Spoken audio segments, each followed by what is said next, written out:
Javier y después seguiría Gustavo.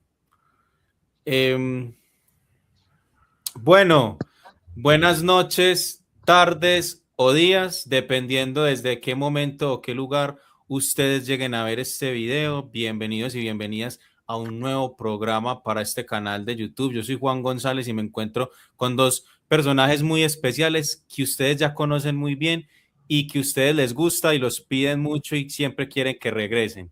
Entonces, bueno, vamos a hacer un programa de geopolítica de los buenos que hace rato ya que no hacíamos. Me complace presentarles al profesor Javier Sánchez, profesor de la Universidad de Antioquia de Relaciones Internacionales, director del Semillero de Asia. Profesor, ¿cómo se encuentra usted? ¿Cómo está el día de hoy? Juan, muy buenos días, también buenas tardes, buenas noches para ti, para Gustavo y para todas las personas que nos estén viendo en este momento. Muchas gracias, profe Javier. Y profe Gustavo, ¿cómo se encuentra usted? Profe también de Relaciones Internacionales, profe de Geopolítica, que dirige el Semillero de Geopolítica. Muchos lo conocen también. Profe Gustavo, le doy la bienvenida. ¿Cómo se encuentra el día de hoy? Muchas gracias, Juan Pablo. Muy bien, agradecerte nuevamente por la invitación. Saludo a quienes escuchen este programa. Muy bien, muchas gracias a ustedes por aceptar la invitación.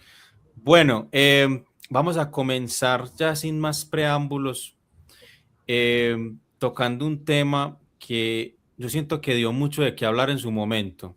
Si no estoy mal, la semana pasada, ustedes me corregirán, no sé si fue la semana pasada o hace 15 días, nos despertamos con la noticia de que Ucrania había atacado un barco iraní en el mar Caspio.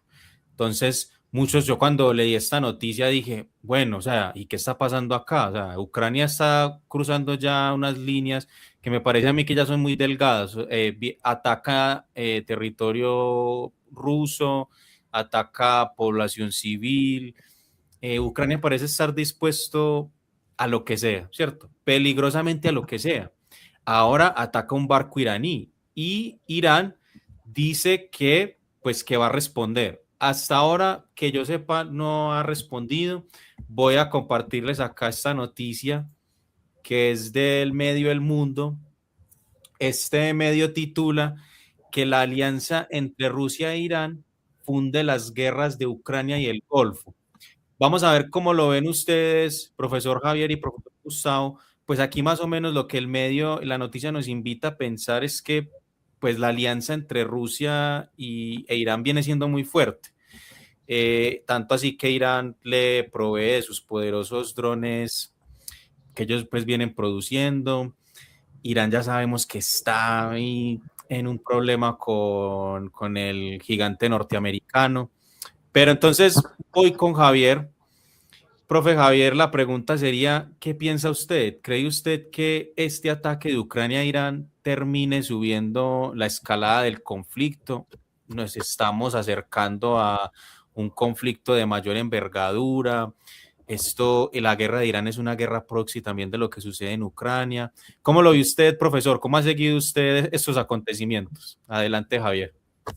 Bueno, lo primero es que es bueno recordarle a quienes nos estén escuchando que el gobierno de Zelensky definió como una campaña de 40 días eh, para atacar de manera directa el territorio ruso en un intento de provocar de pronto un efecto mediático que obligara, un efecto mediático y un efecto sobre la población rusa que incluso obligara a Rusia a sentarse en una mesa de negociaciones, lo cual en mi opinión pues resulta un tanto paradójico si se tiene en cuenta que quien está poniendo las condiciones sobre el terreno es Rusia.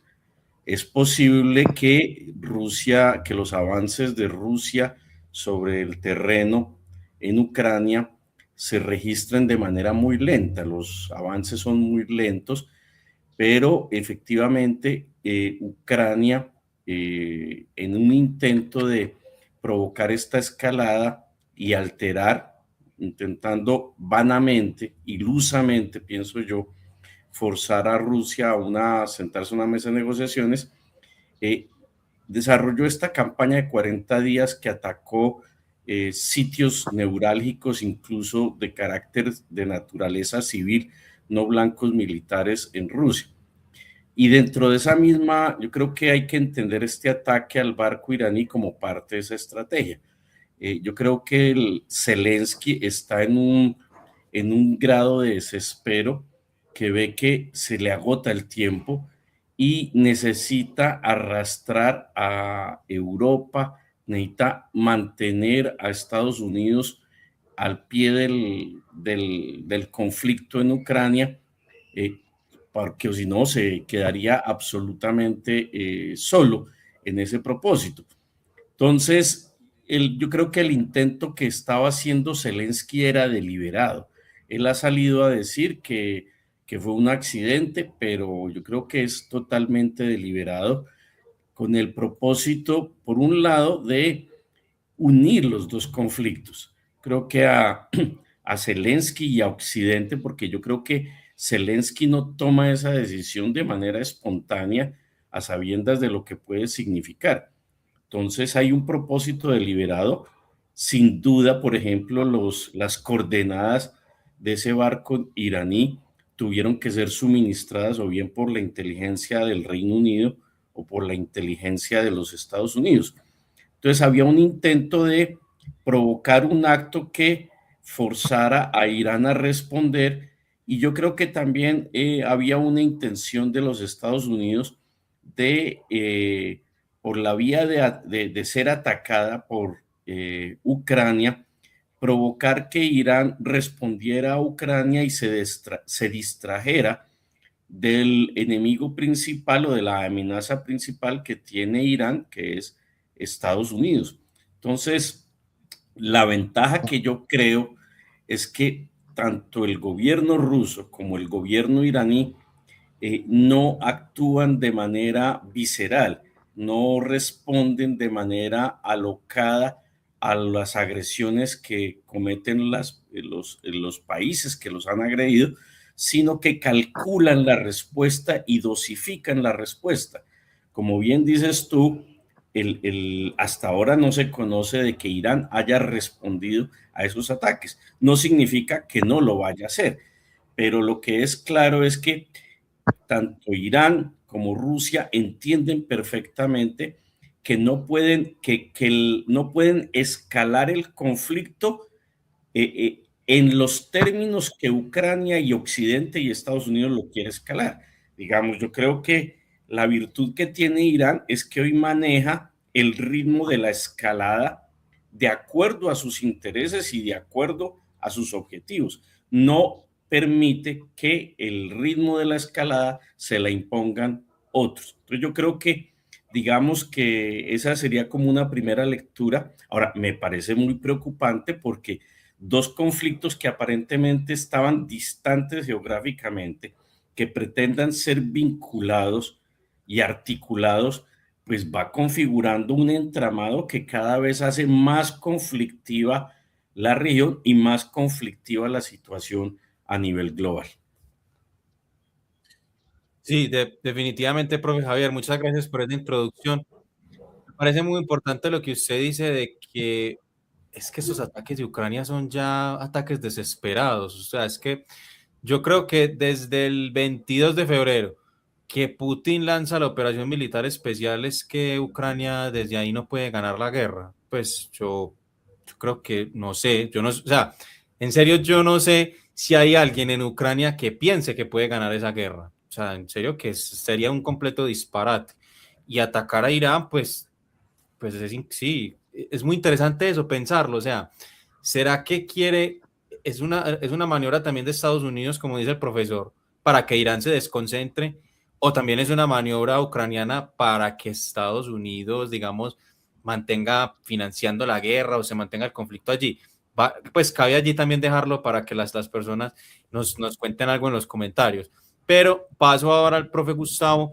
Profe Gustavo, ¿qué piensa usted de esos acontecimientos? ¿Cómo los ha leído usted? ¿Qué cree que pueda pasar a raíz de esto? Adelante, profesor. Bueno, pues ya de pronto complementando un poco lo que el profesor Javier dice, yo creo que esto hay que analizarlo y es bueno que los oyentes lo analicen, ojalá con un mapa en la mano. ¿Por qué? Porque sabemos que ambos conflictos están muy cercanos, o sea, relativamente cercanos geográficamente. ¿A qué me refiero? Me refiero a que sabemos que hay una zona, que se llama, una zona que se llama el Cáucaso.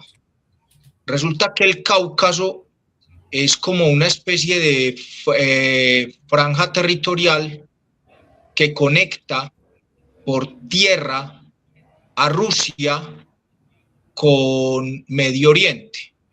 ¿Me hago entender?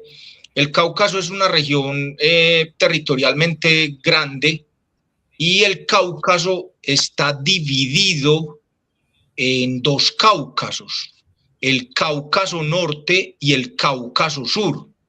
El Cáucaso Norte, así se le denomina, el Cáucaso Norte, si de pronto Juan Pablo puede acercar el mapa para que los oyentes lo tengan más claro, el Cáucaso es esa región que ven ahí ustedes entre esos dos mares, si de pronto lo puede correr un poquito hacia la parte europea y acercarlo más, donde está ese cursor, donde está el cursor, Juan Pablo está señalando con el cursor en este momento lo que es la costa ucraniana sobre el Mar Negro. Ese mar que ven ahí, que es como un poquito alargado de manera horizontal, con una entradita, es el Mar Negro. Esa entradita, que ahí se ve otro mar como encerradito, esa entradita se llama el Estrecho de Kerch. Y el Estrecho de Kerch conecta por un puente que construyó Rusia y que Ucrania lo ha atacado ya en varias ocasiones. Rusia construyó un puente en ese Estrecho de Kerch y ese Estrecho de Kerch da la entrada a ese otro mar que pueden ver ahí más pequeñito encima del Mar Negro y que está conectado, pues están conectados ambos, solamente separados por ese Estrecho de Kerch, que es un mar que se llama el Mar de Azov. De hecho, había una unidad de élite ucraniana, no sé si todavía existe, que era el Batallón de Azov. Pues resulta que toda esa costa que Ucrania tenía sobre el Mar de Azov, en todo este tiempo de guerra ya la perdió. Conectando con la península de Crimea, prácticamente Ucrania perdió toda su costa oriental, digámoslo así, del Mar Negro y el Mar de Azov. Perdió la península porque sabemos que ya en el 2013 Rusia se la tomó y en este momento está a punto de perder lo que le queda de costa sobre el Mar Negro, que es fundamentalmente territorios de la provincia de Kherson y un puerto muy importante en la historia de Rusia y de Ucrania, pues de lo que es la Rusia histórica, que es Odessa, porque en este momento Rusia está ejerciendo un bloqueo sobre el puerto de Odessa. Volvamos al Cáucaso. El Cáucaso, como pueden ver ahí, es esa región terrestre que está entre el Mar Negro y el Mar Caspio. Ese mar que está como horizontal ahí es el Mar Negro y el mar que está como vertical es el Mar Caspio. La diferencia es que el Mar Negro tiene una salida que conecta con el con el Mar Mediterráneo por dos estrechos que los controla Turquía, que se llaman el Estrecho de Bósforo y el Estrecho Dardanelos. En cambio, el Mar Caspio, como pueden ver ahí en el mapa, el Mar Caspio es prácticamente un mar encerrado. ¿Qué pasa? Que esa costa sur del Mar Caspio, del Mar Caspio le corresponde a Irán. Eso es costa iraní. O sea, ese Mar Caspio tiene costas de varios países: Irán, Azerbaiyán, Rusia, Kazajstán y Turkmenistán. Pero esa franja sur del Mar Caspio es costa iraní. ¿Qué pasa? Que ahí fue donde Ucrania atacó a un barco iraní. Como pueden ver en el mapa, toda esa costa de abajo de Irán, esa extensa y larga costa que tiene abajo, es la costa que tiene sobre el Golfo Pérsico o Golfo Arábigo-Pérsico. Y incluso la costa se extiende casi hasta ya conectarse con lo que se llama el Mar Arábigo como tal, y de ahí ya se amplía hacia el Océano Índico. Resulta que la pelea, digámoslo así, que se está dando en este momento es sobre toda esa costa sur, así lo denomino yo, sur de Irán. Pero el norte, hasta hace algunas semanas, era un territorio donde no se estaba librando esa guerra.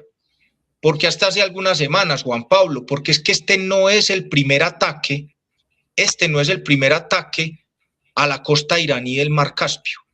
Ya unas semanas antes, Israel atacó un puerto en esta costa iraní del Mar Caspio y era un puerto que Rusia había ayudado a construir.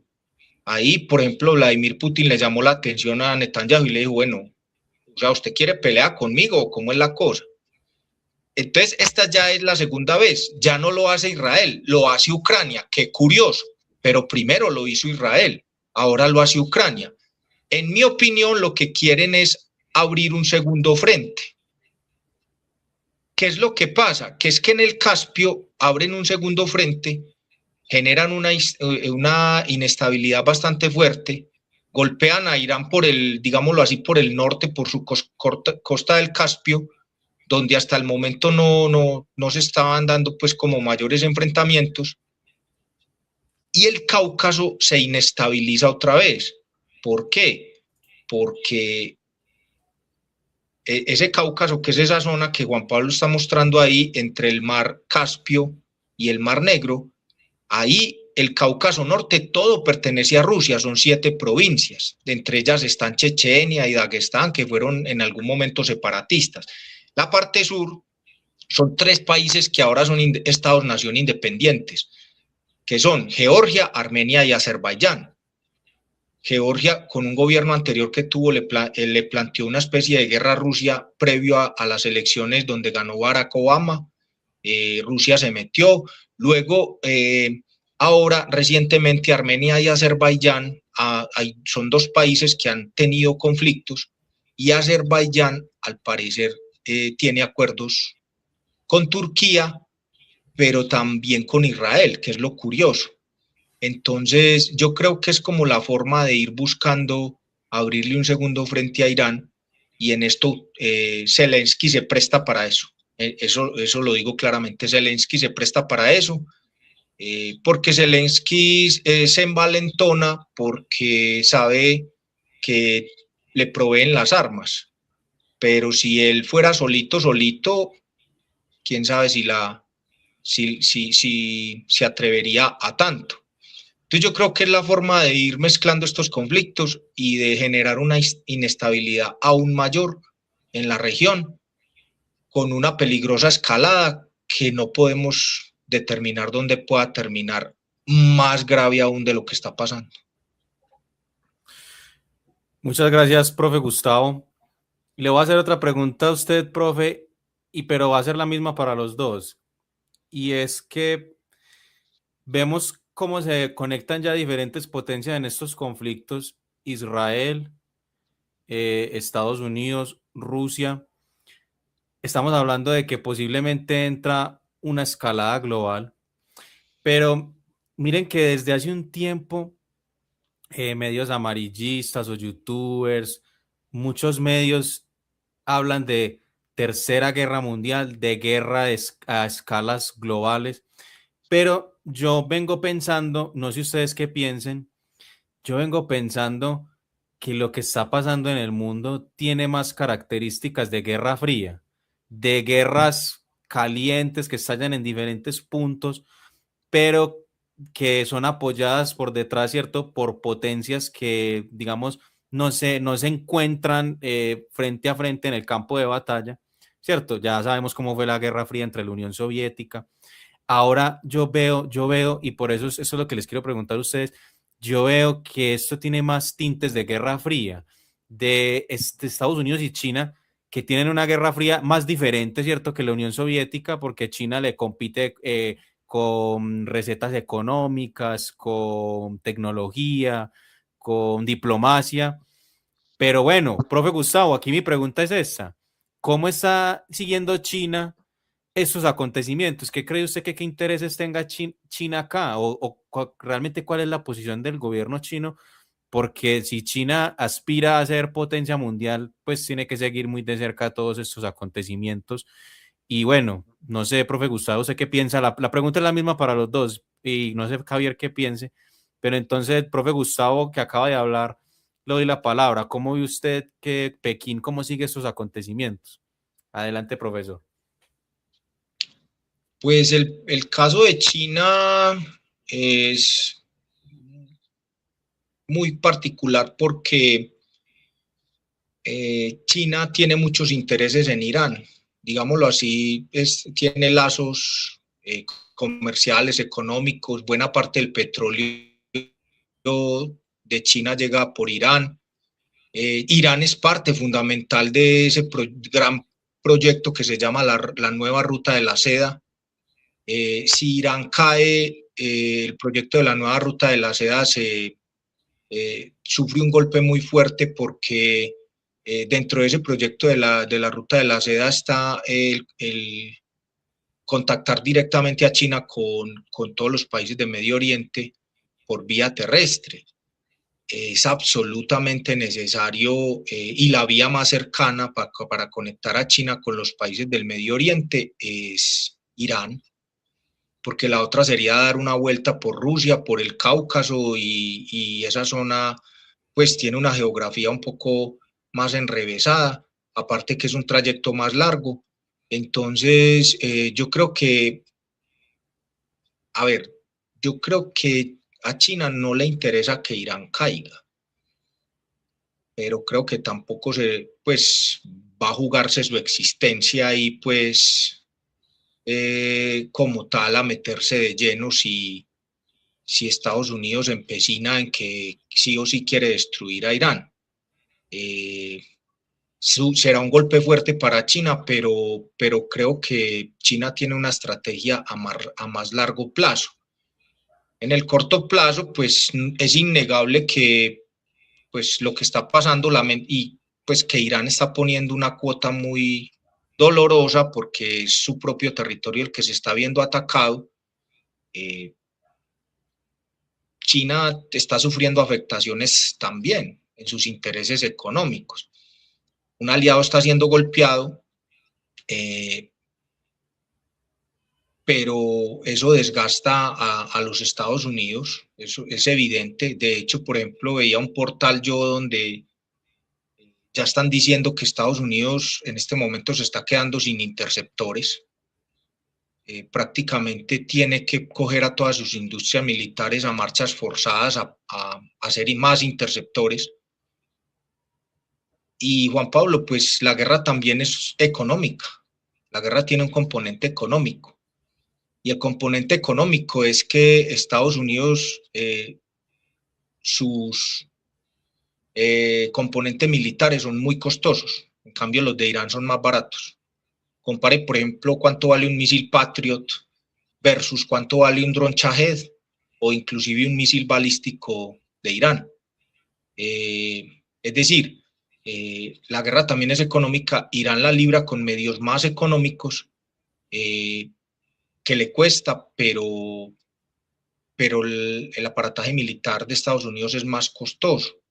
Entonces, realmente creo que en este momento China sigue de cerca lo que está pasando y China no va a hablar de frente, pero China está haciendo cosas. Está haciendo cosas en favor de Irán. No las cacarea, pues, o las ventila a los cuatro vientos, pero, por ejemplo, el ferrocarril que comunica Teherán con China por vía férrea, atravesando el Asia Central, fue atacado por Israel. Lo que pasa es que mucha de la gente no se entera de estas cosas. Ese ferrocarril ha sido atacado por Israel, que es una inversión china. Lo destruyeron y los chinos en 15 días lo reconstruyeron nuevamente. Es un mensaje muy fuerte a Israel. Están diciendo, ustedes quieren destruir como la infraestructura y las inversiones que hemos hecho. Nosotros les vamos a mostrar que tenemos la capacidad de reconstruir esas inversiones. Y también hay otro tema, y es los aviones que constantemente de carga han aterrizado en Teherán. Creo que Pekín está mandando un mensaje claro, y es decirle no solo al pueblo de Irán, no los vamos a dejar solos, sino a los enemigos de Irán que están ahí, que puede que no hagan tanto ruido ni declaraciones rimbombantes como Donald Trump y demás, pero están ahí. Ni que hablar del sistema Baidu, ni que hablar, por ejemplo, de también Rusia. Está prestando el apoyo de información satelital. De hecho, ya con esto termino. Hubo una reunión recientemente en Manila, Filipinas, donde Estados Unidos y Rusia se reunieron por sus cancilleres, Marco Rubio y Sergei Lavrov. Marco Rubio le reclamó a Sergei Lavrov que información rusa de satélite le dieron a Irán las coordenadas exactas de todas las bases que Estados Unidos tiene en el Medio Oriente. Prácticamente le reprochó eso y le quiso decir más o menos que eso era desleal. Lavrov le contestó diciéndole, sabemos que ustedes le han dado información satelital a Ucrania de instalaciones petroleras, de ciertos objetivos militares y no militares, en los cuales Ucrania ha atacado adentro de territorio ruso y lo ha hecho con la información de los satélites de ustedes. Palabras más, palabras menos, le quiso decir, ¿qué me estás reclamando? ¿Qué me estás diciendo? Súper, súper interesante. No, la geopolítica es hermosa. La geopolítica es hermosa para que la gente lo vaya viendo cómo se mueven esas fichas ahí a nivel internacional. Y ya vamos a ver cómo todo se conecta, porque, o sea, por el estrecho de Hormuz pasa gran parte del comercio internacional y gran parte del petróleo, pues digamos, que consumimos en todo el mundo. Y tengo entendido que ya hay precios en nuestros países que están subiendo a raíz de eso. Profe, creo que sobre lo que usted decía de Lavrov, creo que pasó también algo muy curioso en cuando Lavrov pasaba como por la parte de la prensa, una periodista le hacía una pregunta relacionada como con algo de esto de la guerra y Lavrov le cambia el tema por completo, le dice que tenía un vestido muy bonito, o sea, eso fue algo muy gracioso, que eso se hizo muy viral en redes sociales, pero que mandaba un mensaje también de bueno, o sea, desarmó por completo a los medios occidentales con esa respuesta, no dijo nada, pero a la vez también dice mucho responder así. Pero bueno, paso al profesor Javier. Profesor Javier, ¿cómo ve usted esta relación que está teniendo estas escaladas globales con todas estas guerras proxy o no? No sé usted qué piense, si usted ve que estas tensiones llegan a conflictos de escala global o por el contrario podemos hablar de que estamos en una nueva guerra fría. ¿Y cómo relaciona usted esto con este conflicto de Irán o con los otros conflictos que estamos teniendo? ¿Usted cree que efectivamente estamos en una guerra fría? ¿O cómo analiza usted esto? ¿Cómo cree que Pekín está siguiendo estos acontecimientos? Así que adelante, profesor Javier. Yo creo que hay distintos tipos de agenda que se mezclan en estos conflictos. Entonces hay unas agendas que son de carácter local. El señor Zelensky, Volodymyr Zelensky, sigue siendo el presidente en ejercicio de Ucrania, a pesar de que su mandato se le venció hace mucho rato. Su gobierno ha sido calificado como uno de los gobiernos, desde antes de que se iniciara la guerra en el 2022, ya Ucrania era calificado como de los gobiernos más corruptos de Europa. Y eso no ha cambiado.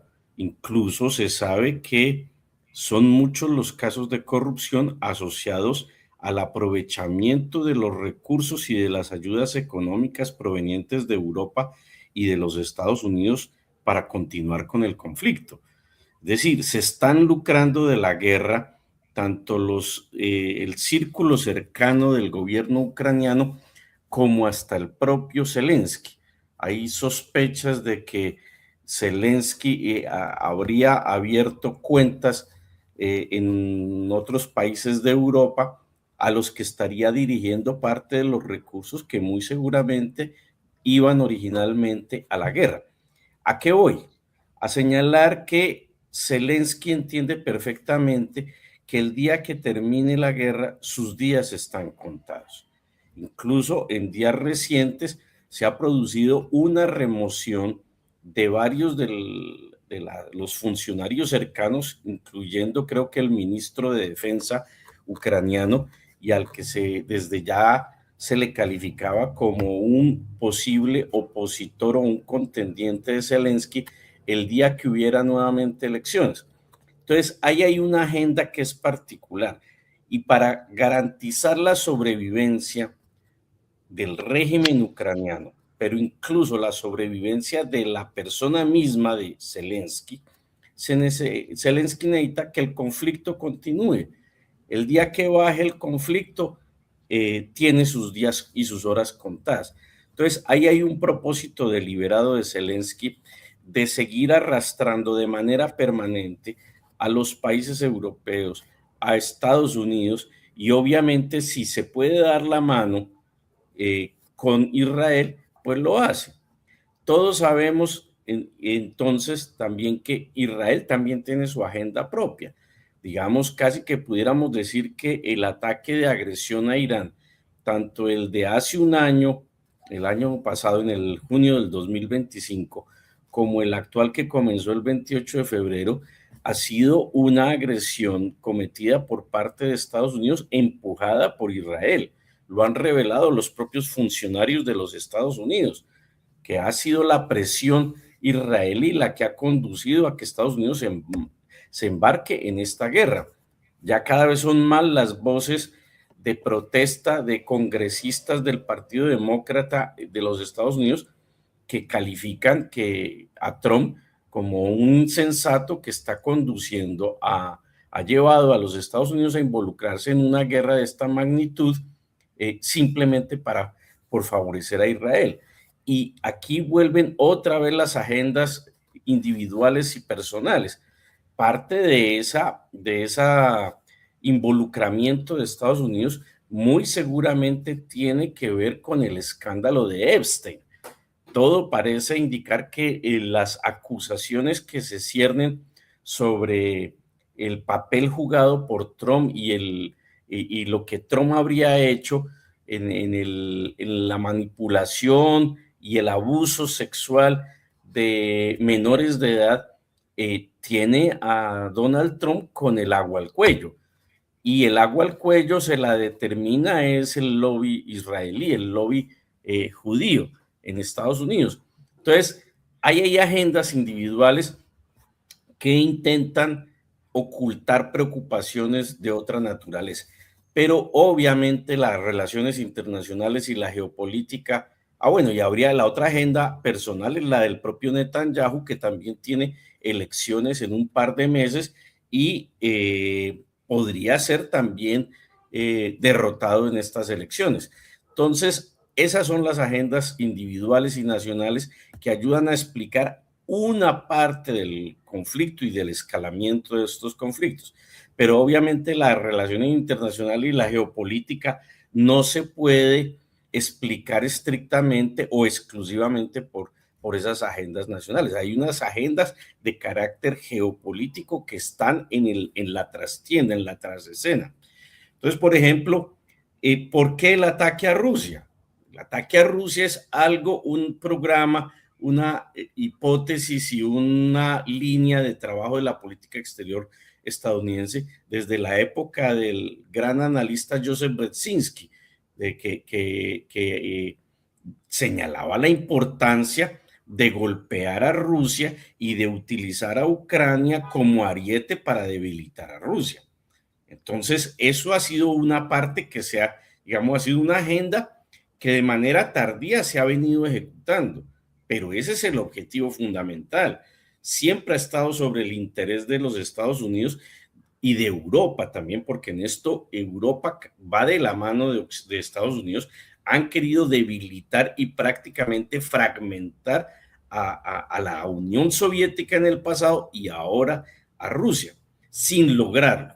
Ahora, ocurre una situación que quizás no alcancemos a abordar hoy acá, pero efectivamente ya el propio Putin está siendo objeto de una enorme presión dentro de su país, porque consideran que estos ataques que ha desarrollado, que ha llevado a cabo Ucrania, no contra instalaciones militares, sino contra instalaciones civiles, pone obviamente los pelos de punta sobre la población rusa, que la población rusa empieza a exigirle a su mandatario unas respuestas mucho más contundentes a ello. Y por eso es que hemos visto que la semana pasada y esta semana hay como si Rusia le hubiera metido el pie al acelerador en la guerra. Y todo parece indicar que va a ser va a ser así, no solamente para darle tranquilidad a la población rusa, que exige respuestas contundentes, que exige que se termine ese asunto de la guerra en Ucrania lo más pronto posible, sino porque objetivamente ya va siendo el momento de que efectivamente culmine ese proceso. Y por el otro lado, el otro aspecto geopolítico que hay ahí, más allá de las agendas individuales, es que desde hace ya mucho tiempo China fue declarada la amenaza estratégica más importante para los Estados Unidos.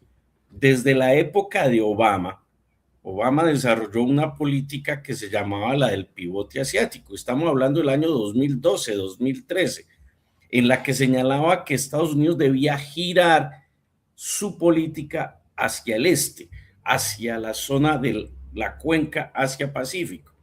Lo que pasa es que tal vez Estados Unidos no ha sido coherente. Desde el punto de vista estadounidense, yo considero que esa era una estrategia adecuada. Repito, desde el punto de vista estadounidense, no el mío. Era una estrategia adecuada si quería contener a China, pero no ha sido lo suficientemente coherente todo el tiempo. Entonces, hay ocasiones en que, digamos, se relaja esa política y otras en las que se refuerza.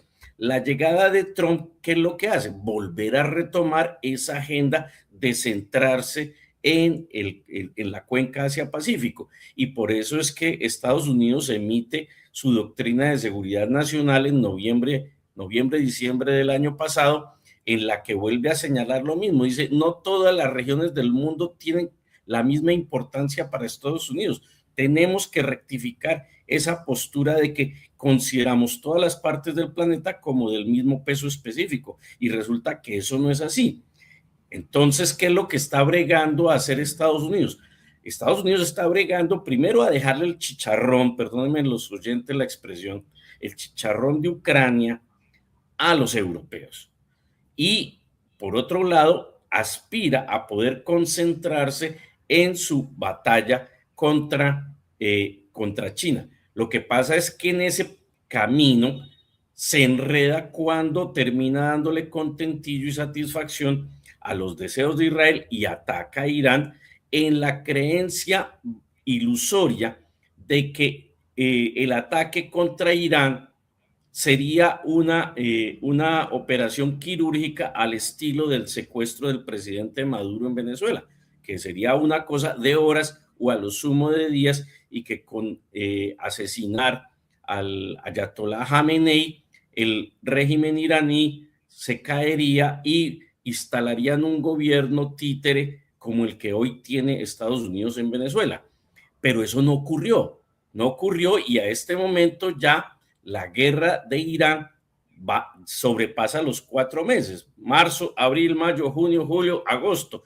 Ya vamos a completar 5 meses de esa guerra. Estados Unidos sigue empantanado, no ha logrado salir de manera decorosa y tiene a escasos 2 meses y medio las elecciones que pueden significarle la derrota al Partido Republicano, y obviamente si el Partido Republicano pierde mayorías en Cámara y Senado, Trump podría ser objeto de un juicio político dentro del propio Congreso.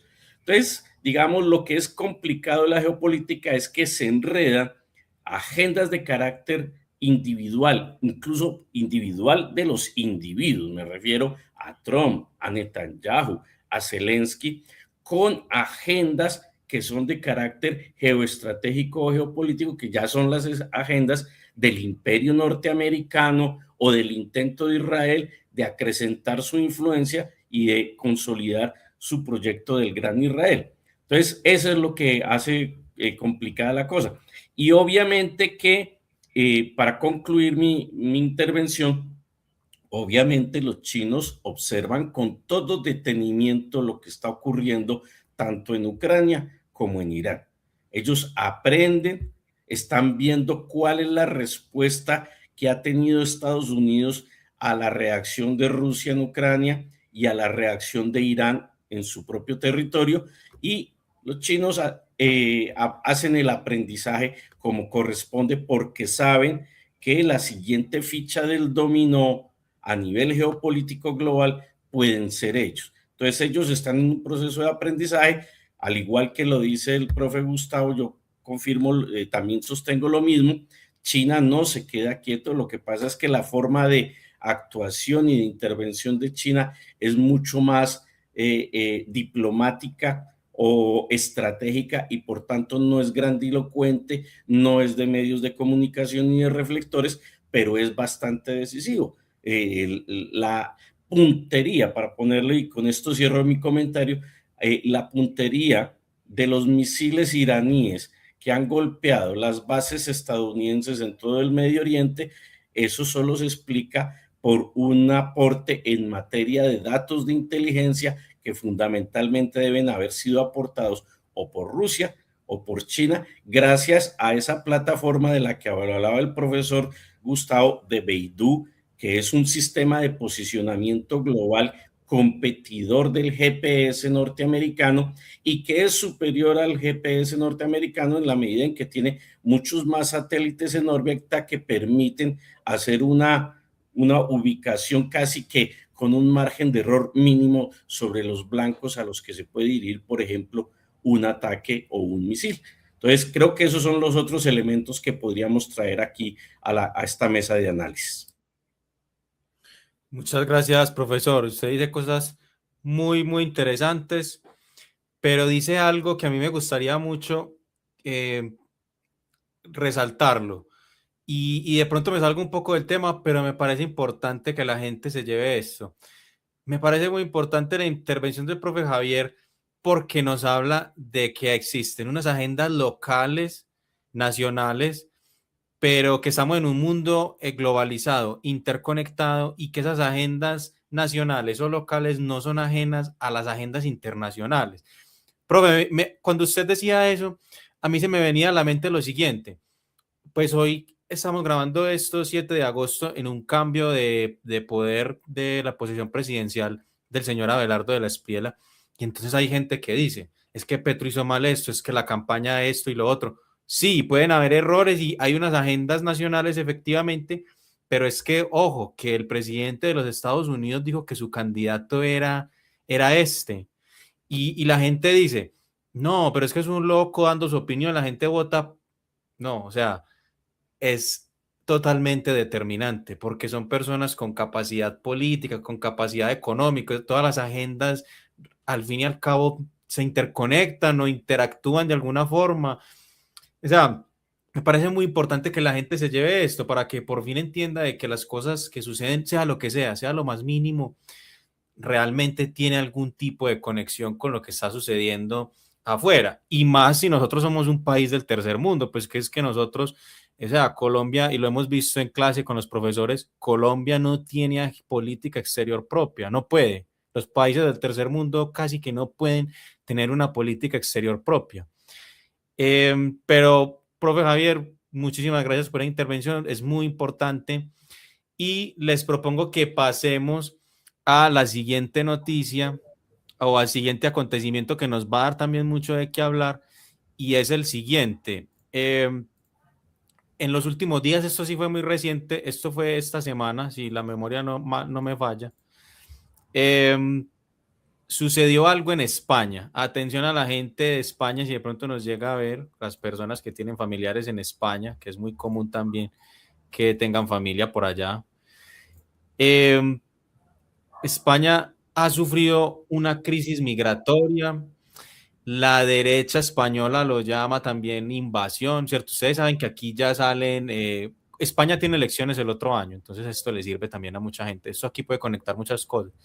Ustedes saben que en España hay una tendencia fuerte de grupos neonazis, de grupos neofascistas. Bueno, entonces ahí por allá aparecen calificativos distintos de invasión, aparecen adjetivos xenófobos, un montón de cosas.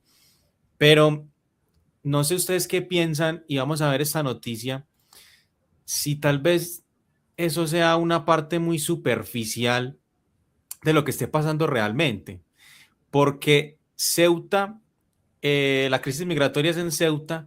Ceuta es una ciudad que está básicamente en esa punta entre España y África y que es un punto clave en ese estrecho de Gibraltar.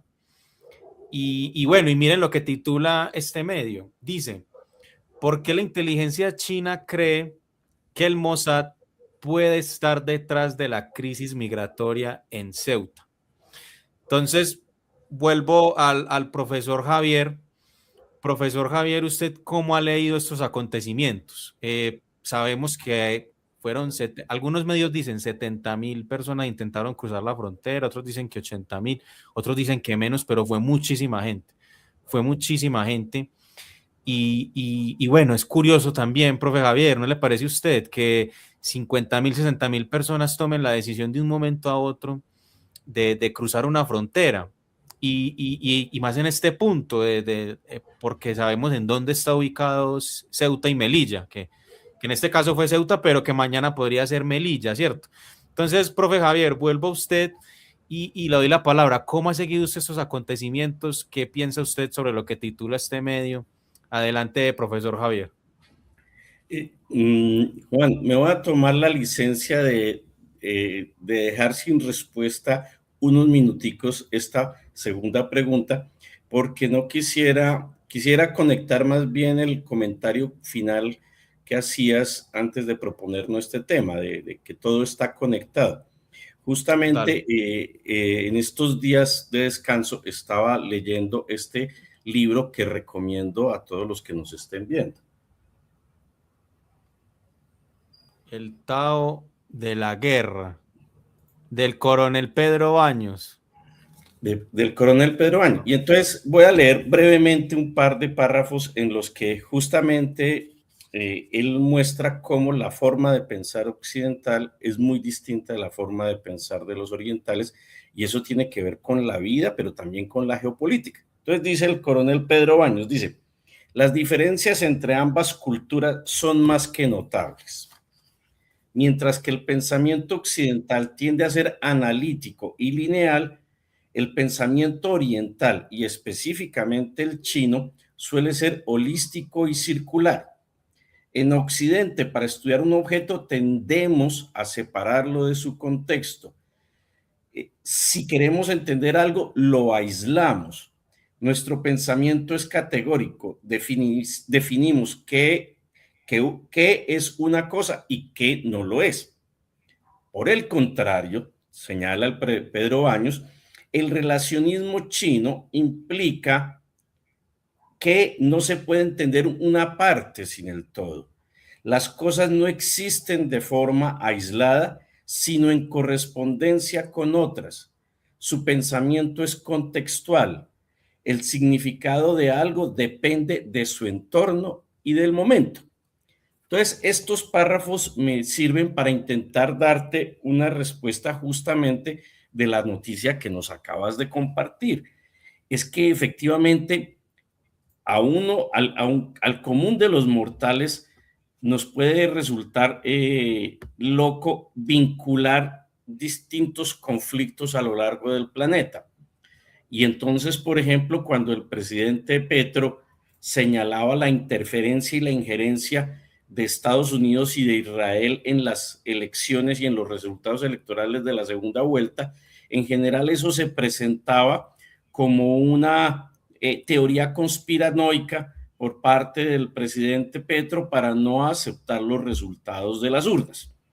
De la misma forma, podríamos afirmar que esa noticia que nos estás compartiendo y que es lo que observo, es publicada por un diario prestigioso de España, El Mundo, podría ser considerada conspiranoica, de que China está intentando vincular a Israel en esa migración, en esa ola migratoria en Ceuta. Pero yo creo que no hay tal como lo acabamos de leer de la voz de la voz de Pedro Baños. Efectivamente el mundo está muy conectado y muchas de las cosas que ocurren a nivel global tienen que ver con estos vínculos. Y específicamente, yo creo que eso hace parte de la política exterior israelí. Carezco de documentos que me permitan ser más tajante con esta afirmación, pero es claro que el actual gobierno de Israel no perdona ninguna transgresión, ni perdona que ninguna nación del mundo o líder político hable mal de Israel o denuncie el genocidio que está cometiendo su ejército contra el pueblo palestino, o que se salgan de la foto, como se dice popularmente. Pero resulta que eso es cierto. O sea, el Estado de Israel tiene, yo creo que el aparato de inteligencia más poderoso del mundo.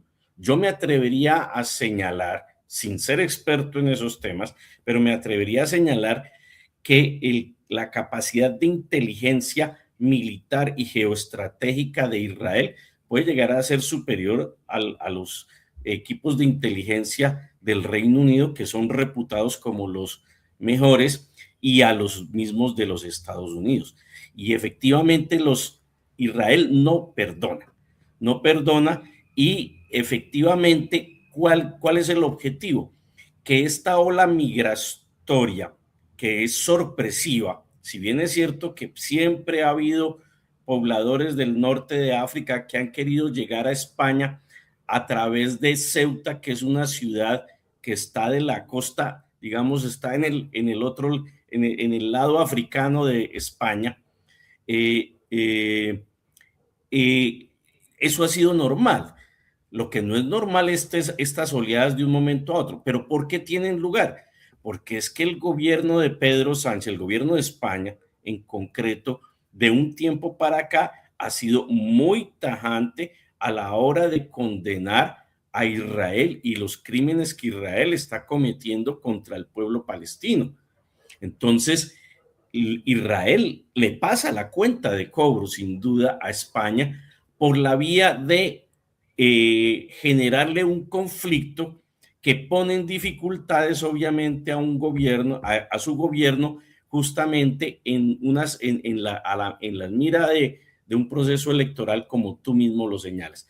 Entonces, eso es apenas lógico que ocurra. De la misma forma, aunque este no es el tema de este conversatorio, los temas nacionales, pero yo creo que a Petro Israel le pasó la cuenta de cobro por su postura erguida en contra del genocidio del pueblo palestino por Israel, y lo hace a través de sus aparatos de inteligencia que permiten modificar los algoritmos con los que finalmente termina ungido el actual presidente de Colombia, el que se acaba de instalar.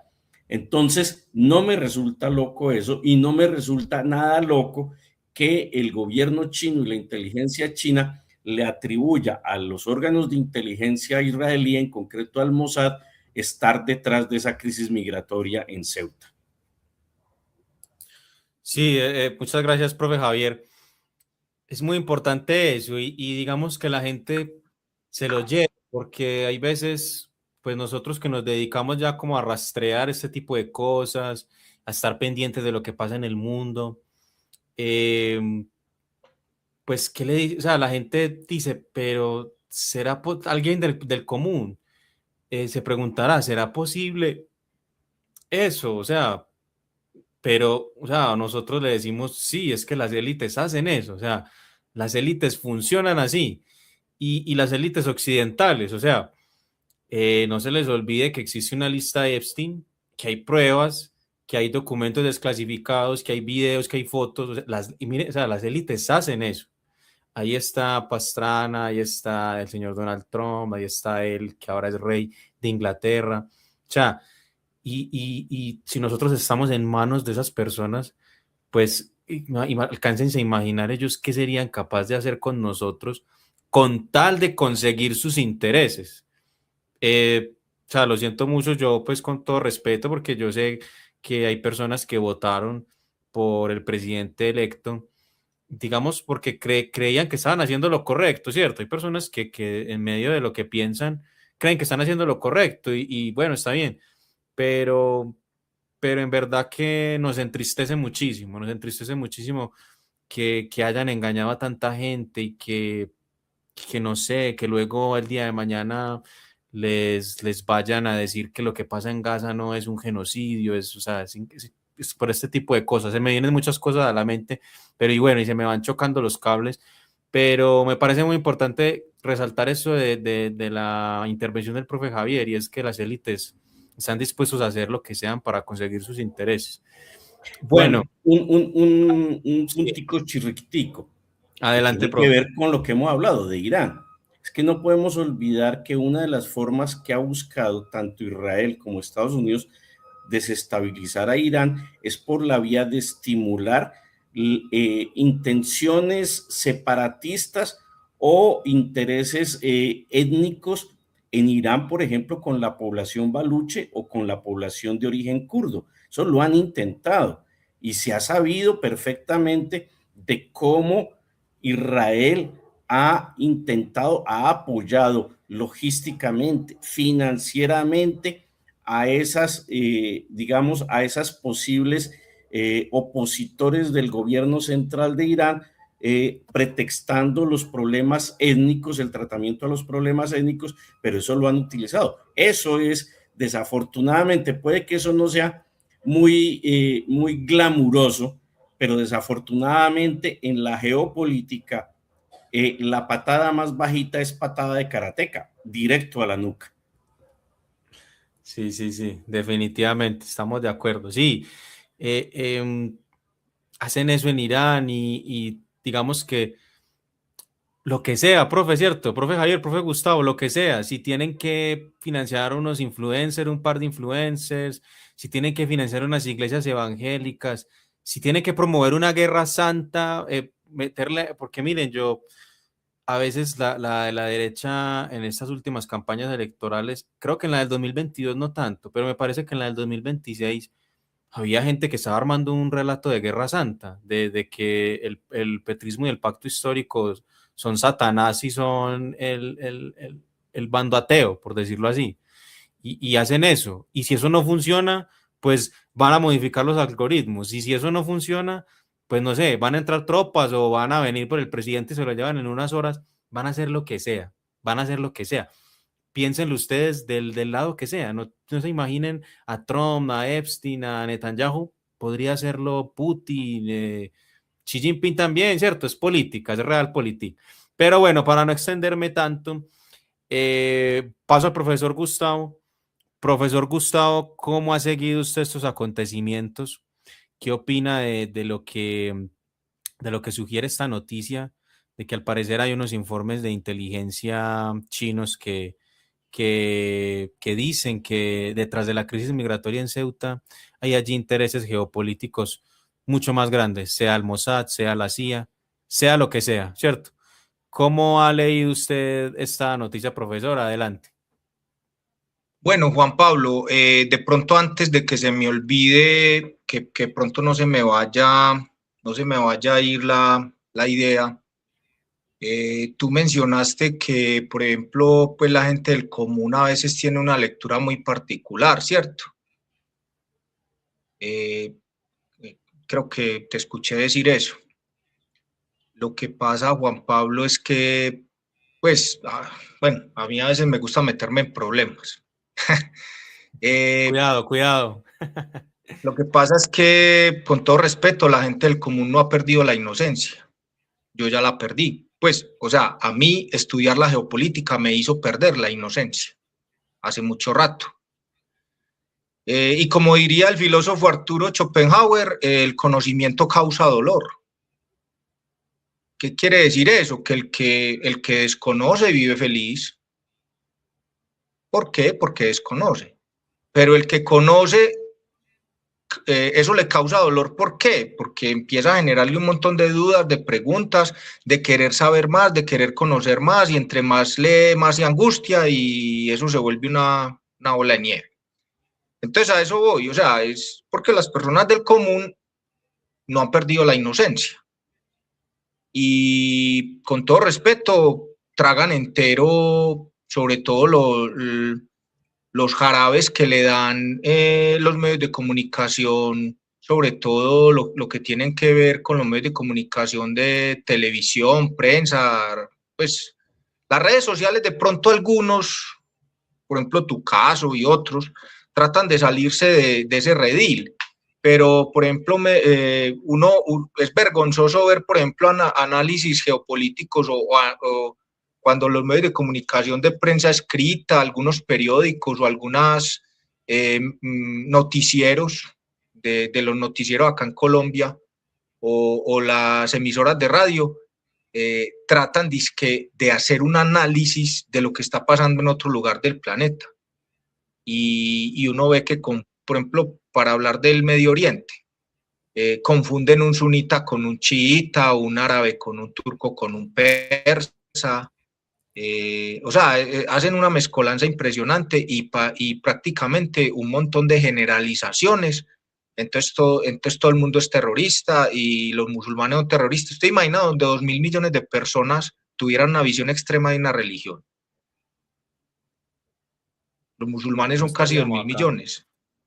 La inmensa mayoría, casi su totalidad, son personas que en las sociedades viven de manera tranquila. ¿Qué es lo que pasa? Que a nosotros nos venden esa idea islamofóbica. Entonces, y es más, uno que ya perdió la inocencia sabe que los yihadistas, o sea, los extremistas musulmanes, qué curioso, los combatientes de Jabhat al-Nusra, que era Al-Qaeda en Siria, cuyo comandante es el ahora presidente de Siria, ¿cierto? Según Thierry Meyssan, se curaban de combatir a las tropas de Assad y a los palestinos del campo de Yarmouk, que estaban con Assad, porque la guerra en Siria es complejísima. Curiosamente pasaban al lado israelí del Golán a curarse sus heridas. Qué curioso. Qué curioso que Al-Qaeda y el Estado Islámico en última instancia terminaba beneficiando los intereses de Estados Unidos e Israel. Juan Pablo, yo le hago a usted una pregunta. ¿Usted alguna vez escuchó que el Estado Islámico o Al-Qaeda atacaran directamente a Israel? Entonces, Sí, mire, fuerte eso. Mire, Juan Pablo, que curiosamente, como dice el aforismo latino, qui prodest, ¿a quién beneficia? Ya cerré, perdónenme el paréntesis largo de las personas del común. No han perdido la inocencia. Y bueno, pues por eso se explica lo que te quiero decir. Ahora, solamente quiero complementar lo que estaba analizando el profesor Javier, diciendo lo siguiente: esto se complica más. ¿Por qué? Porque resulta que el profesor Javier dice, efectivamente, España ha tenido una posición crítica frente a lo que está pasando en Palestina. Pero Pedro Sánchez, pues, no es el defensor a ultranza radical del pueblo palestino. Por ejemplo, la Embajada de Israel en España sigue funcionando. Algunos acuerdos de cooperación militar, creo que canceló algunos acuerdos militares, pero creo que no todos. O incluso de cooperación en materia tecnológica y de ciertos ítems. Ahora, Juan Pablo, prepárese. Le meto una piedra al estanque de Colombia. ¿Cómo le parece que quieren meter a Mercorot aquí? Mercorot es una empresa de agua israelí. O sea, los sapos que nos van a hacer tragar son tremendos. Otra cosa es que nosotros nos los traguemos, por solo mencionarle una cosa. Entonces, Pedro Sánchez ha hecho cosas, sí, declaraciones y demás, pero no ha sido el radical así pues a ultranza de que cortó acuerdos como sí lo hizo Gustavo Petro, que cortó el suministro de carbón y muchas cosas, que inclusive también es que hay que entenderlo en un contexto geopolítico. Tampoco cortó relaciones diplomáticas con Israel. La embajada israelí siguió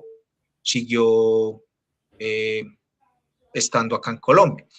Entonces, eso por un lado. O sea, Pedro Sánchez ha hecho cosas y, como dice el profesor Javier, haciendo esas poquitas cosas, que entre otras cosas, pues yo digo, son pocas cosas para lo que más se puede hacer, haciendo esas poquitas cosas, enfureció a Mileikovsky, alias Benjamín Netanyahu.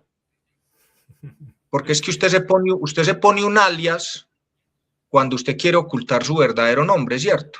Y su verdadero origen, de alguna manera. El señor Mileikovsky, alias Netanyahu, enfureció. ¿Y qué pasa? El profe Javier tiene toda la razón. Aquí la conexión es la siguiente. Marruecos ya es uno de los países musulmanes que es súper amigo de Israel. Sabemos que el primero en establecer relaciones diplomáticas fue Egipto, Anwar el Sadat, 1978, acuerdos de Campo David. El segundo fue Jordania, creo que fue en 1994. Luego se vino, no sé si fue primero Marruecos. Yo sé que Marruecos fue en el 2020. En el 2020 Marruecos estableció relaciones diplomáticas con Israel. Pero creo que, y el profe Javier me corregirá, Emiratos lo hizo antes. No sé si en el 2019 o 18. Sí, sí. Y Sudán, después de la caída de Omar al-Bashir, con el que lo reemplazó, estableció relaciones diplomáticas un tiempito. Pero resulta que ese que reemplazó a Omar al-Bashir, que no tenía relaciones con Israel, y que ese que reemplazó a Omar al-Bashir estableció relaciones con Israel, también hubo un golpe militar. No gustó la posición de este personaje y lo tumbaron. O curioso que cuando tumban a ese nuevo amigo de Israel que estableció relaciones diplomáticas, presidente de Sudán, que reemplazó a Omar al-Bashir, cuando le dan un golpe de estado a los militares, qué curioso que Emiratos Árabes Unidos, parcero de Israel, ya había relaciones diplomáticas, empieza a mandar armas y mercenarios colombianos, Juan Pablo, que la gente que de pronto no ha perdido la inocencia la vaya perdiendo. Ustedes sabían que hay mucho exmilitar colombiano que se volvió mercenario, que está muriendo en Ucrania, también en Rusia, en Yemen y en Sudán. Entonces, Emiratos Árabes empezó a mandar mercenarios y armas a unas fuerzas que se llaman Fuerzas de Apoyo Rápido, RSF, una especie de contradictores del gobierno militar. Y en Sudán, en este momento, están en esa pelea. ¿Quién armó ese despelote? Indirectamente, Israel, con su parcerísimo Emiratos Árabes Unidos. Ahora, en Somalia, están apoyando a una secesión que se llama Somalilandia, ¿cierto? Entonces volvemos a Marruecos. Israel es parcerísimo del rey Mohamed VI, rey de Marruecos. España tuvo una posición crítica con Marruecos. Marruecos tiene malas relaciones con su vecino oriental. ¿Saben cuál es el vecino oriental de Marruecos? Un país que es el país territorialmente más extenso de África, que se llama Argelia. Y Argelia en la en las reuniones de Naciones Unidas, su representante diplomático ha tenido unos discursos también muy beligerantes contra Israel, acusándolo de genocidio. O sea, el representante argelino ha sido muy fuerte en contra de Israel. Marruecos y Argelia hace muchas décadas se lavan muy mal. En el sur de Marruecos hay una zona que se llama el Sahara Occidental, que era colonia española. Allá habitan unas personas que llaman los saharauis, y resulta que Marruecos, Juan Pablo, para que los oyentes sepan, Marruecos con los saharauis se comporta de una manera muy similar, por no decir que igual, a cómo Israel se comporta con los palestinos. Les ha quitado territorio, también construye muros, los ha reprimido. Lo que pasa es que los saharauis son más de poquitos, alguna manera se alzaron en armas. ¿Y qué pasa? Que crearon un frente que es el Frente Polisario, que ha combatido al ejército marroquí por la represión que ejerce contra el pueblo saharaui. Y cuando el ejército marroquí lleva a cabo las ofensivas, pues los saharauis se refugian en territorio argelino. Entonces Marruecos acusa de que Argelia es alcahueta con los saharauis. Entonces mire, Juan Pablo, cómo se va conectando con todo. Entonces, como Marruecos la va mal con los saharauis porque en España se denuncia lo que Marruecos hace con los saharauis, ¿sabe por qué, Juan Pablo? Porque los saharauis, uno de los idiomas que hablan es español. Entonces, algunos españoles sienten simpatía por el pueblo saharaui. Eso enfurece a Marruecos y a la vez resulta que el gobierno de Pedro Sánchez, en medio de toda esta crisis que Europa está viviendo por el aprovisionamiento energético, porque, Juan Pablo, hagámonos una pregunta. Los países europeos, ¿cómo están paliando la crisis de abastecimiento energético que están teniendo hoy día, consecuencia de que Rusia ya no les proporciona gas? Primero, la mayoría de ellos están comprando el gas a Estados Unidos, que es un gas licuado, que es un gas que se tiene que pasar de estado gaseoso a estado líquido, meterse a unas bombonas, subirse a unos barcos, atravesar el Atlántico, llegar a puertos europeos, convertir el líquido a gas nuevamente y aprovisionarle a los europeos. ¿Sabe qué? Eso le cuesta a los europeos creo que 4 veces más que lo que le costaba el gas de Rusia. Negocio redondo para Estados Unidos, no. Francia no tiene ese problema porque Francia la mayoría de su energía es energía nuclear. Inglaterra, Noruega, Dinamarca y otro país tienen todavía las reservas del gas del norte, de las plataformas del gas del Mar del Norte. Y España, ¿sabe de dónde está sacando su gas, Juan Pablo? El gas para aprovisionar a España junto con la energía solar, que España es abanderada en eso también. Entonces España no está teniendo problemas energéticos como sí lo está teniendo, o sea, en cuanto a gasto. Alemania y otros países de Europa Oriental que tienen que comprar el gas más caro a Estados Unidos, España no está teniendo ese problema. ¿Por qué? Porque resulta, Juan Pablo, que el gas de España viene por unos gasoductos que van por debajo del océano, del mar Mediterráneo, y ese gas viene de Argelia, enemigo de Marruecos, o Marruecos enemigo de Argelia. Argelia tiene acuerdos con España de suministro de gas. España tiene buenas relaciones con Argelia recientemente. Marruecos le enfurece esa situación. Israel es amigo de Marruecos. Ergo, curiosamente se da la crisis de los refugiados. Pero Juan Pablo, es que esto, el profesor Javier tiene toda la razón, es que esto fue orquestado. Y no lo digo yo, busque los videos en internet.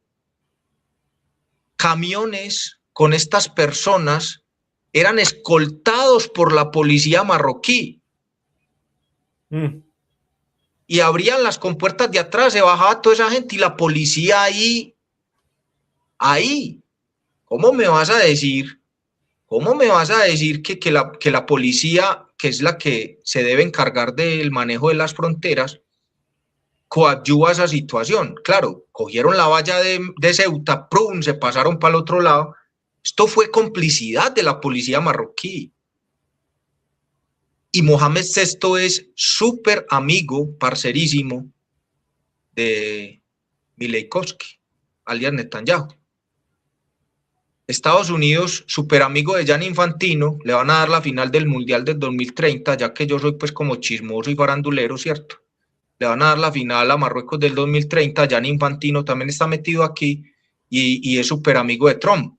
El hijo de Mohamed VI lo invitan a todas esas cenas de gala. No estoy diciendo que el hijo de Mohamed VI tenga que ver con lo de Epstein, eso sí creo que es absolutamente falso si lo dice, pero lo invitan a estas cenas de gala con el rey de Inglaterra y con Donald Trump.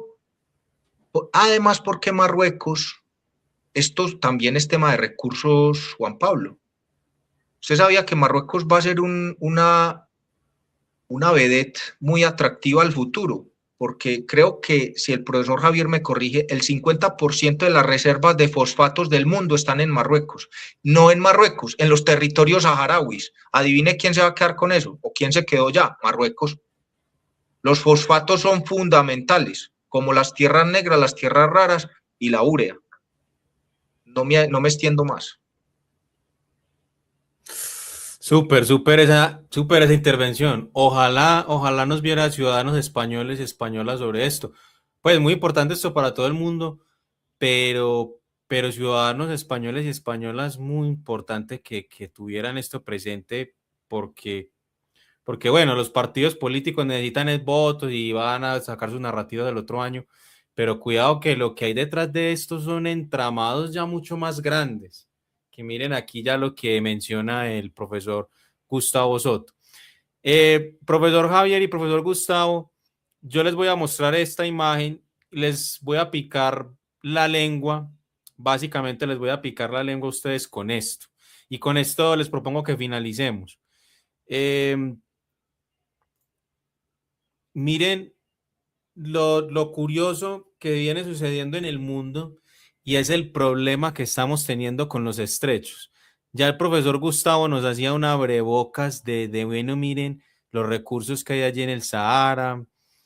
Por cierto, triste también lo que sucede en el Sahara, personas que han sufrido mucho, son ya también 50 años yo lo llamaría de ocupación.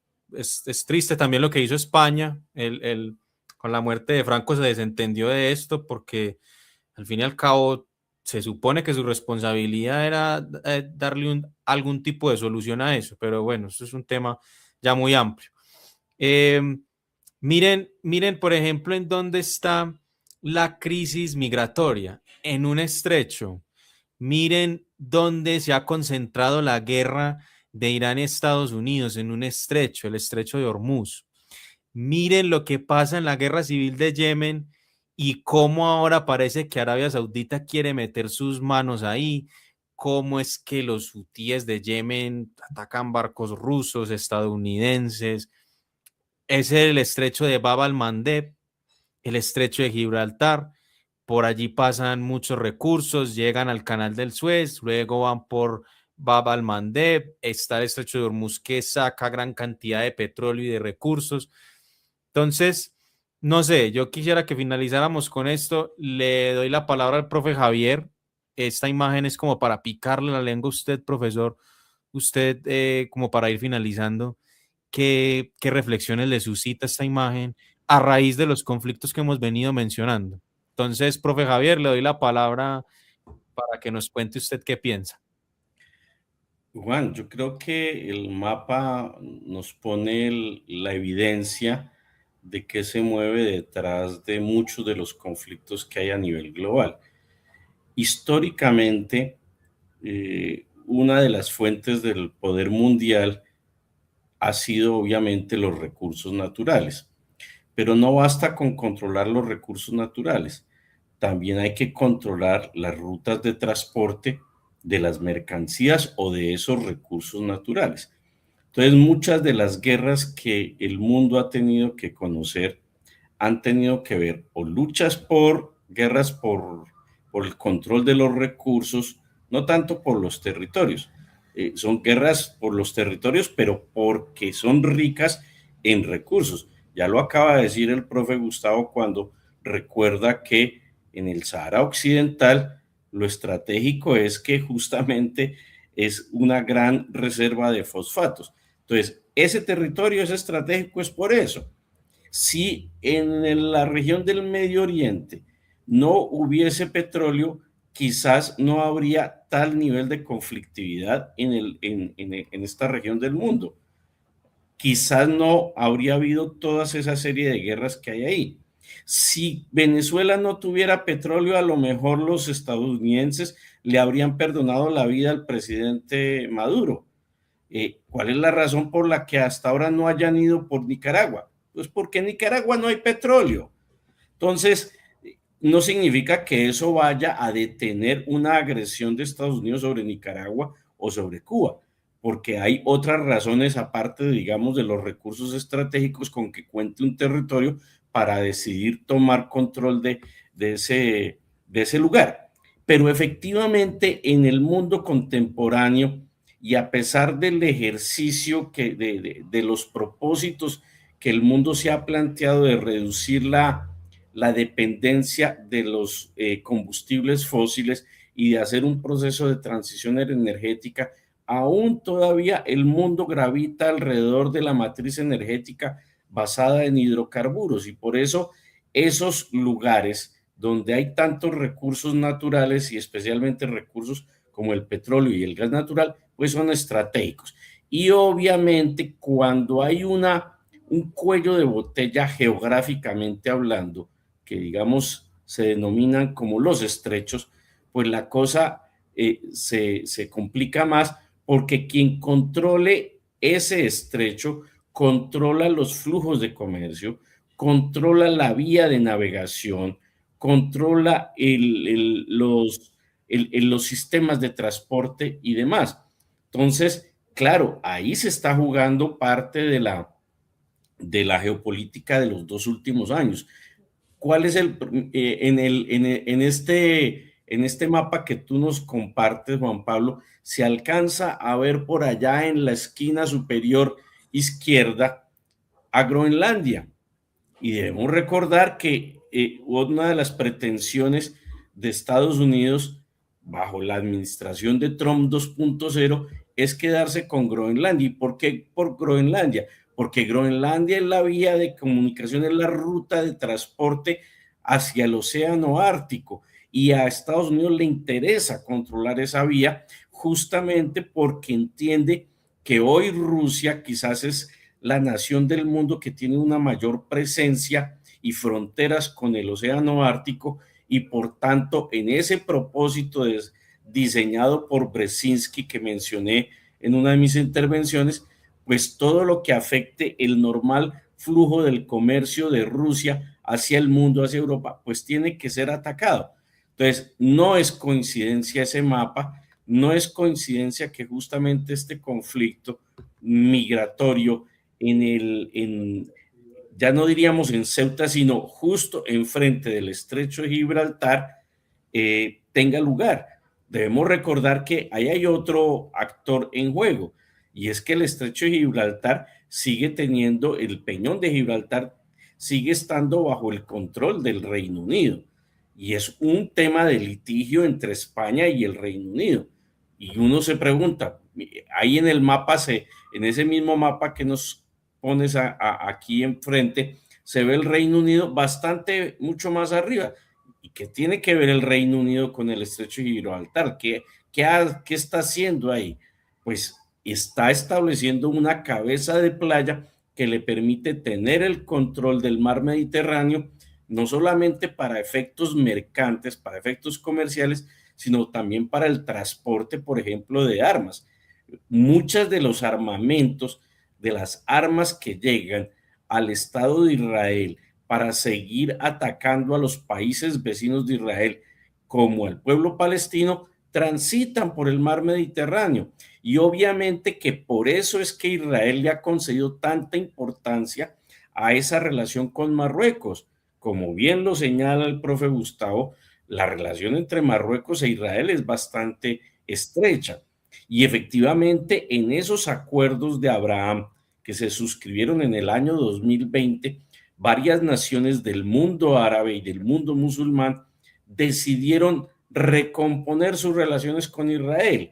Y eso no fue una iniciativa de estas naciones, eso fue un proyecto liderado por los Estados Unidos para quitarle opositores o para quitarle enemigos a su aliado estratégico en el Medio Oriente, que es Israel. Es decir, doblegar la voluntad de los países árabes que en el pasado habían manifestado una solidaridad radical con el pueblo palestino y ponerlos del otro lado de la balanza. Y obviamente que Marruecos se ha constituido efectivamente en un aliado estratégico de Israel. Entonces no es el azar el que justamente muchos de los conflictos tengan que ver con este tipo de estrechos o de puntos geográficos.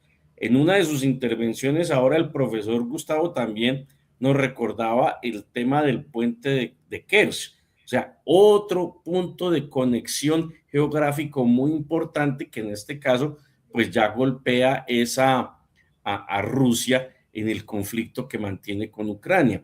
Esa es la misma razón por la cual tan pronto se instala Donald Trump en este segundo mandato, le exige, no le pide ni le solicita, sino le exige al presidente de Panamá, Mulino, que rescinda el contrato que le había otorgado el gobierno panameño a dos empresas chinas que administraban dos puertos sobre el canal de Panamá.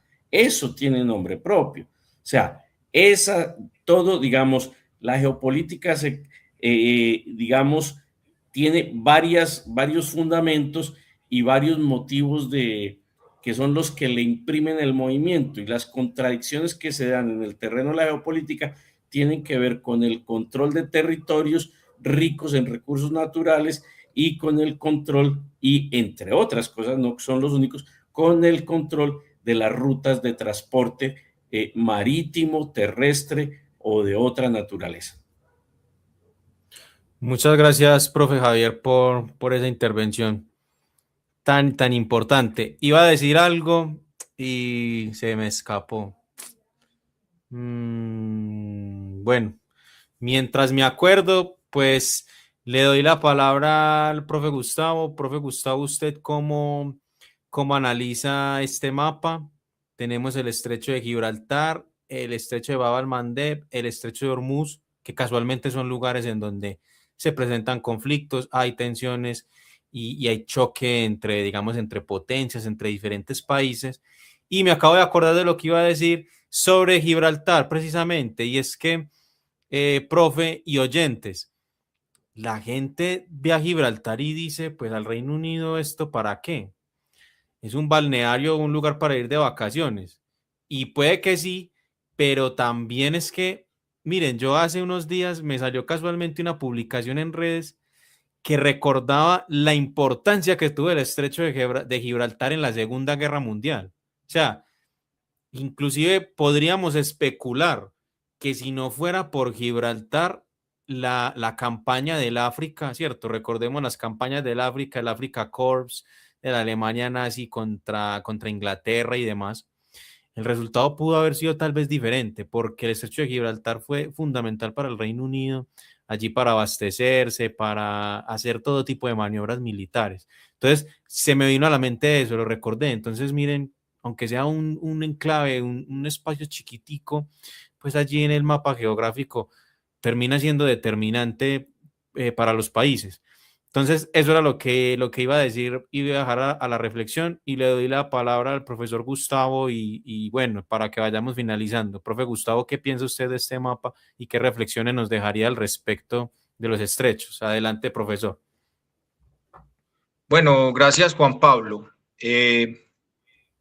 Mire, solamente voy a recordar una frase de un teórico de la geopolítica clásica. Tú sabes, Juan Pablo, pues que la cátedra de la geopolítica, pues yo la imparto ahí en la universidad. Hay un teórico de la geopolítica clásica, miembro de la Real Sociedad Geográfica Británica, que se llamaba Sir Halford Mackinder. Pues Sir porque pues le dieron un título nobiliario. Sir Halford Mackinder, teórico de la geopolítica clásica, quien escribió obras como El Gran Pivote Mundial y otras, tenía una frase que decía lo siguiente: Inglaterra debe mantener bajo su control las llaves que abren y cierran los océanos. Inglaterra debe mantener bajo su control las llaves que abren y cierran los océanos. Cuando Mackinder decía esto, se refería específicamente a los estrechos y canales. Los oyentes saben que la diferencia básica y fundamental entre un estrecho y un canal es que un estrecho es una formación natural y un canal es una vía de comunicación que intervino el ser humano.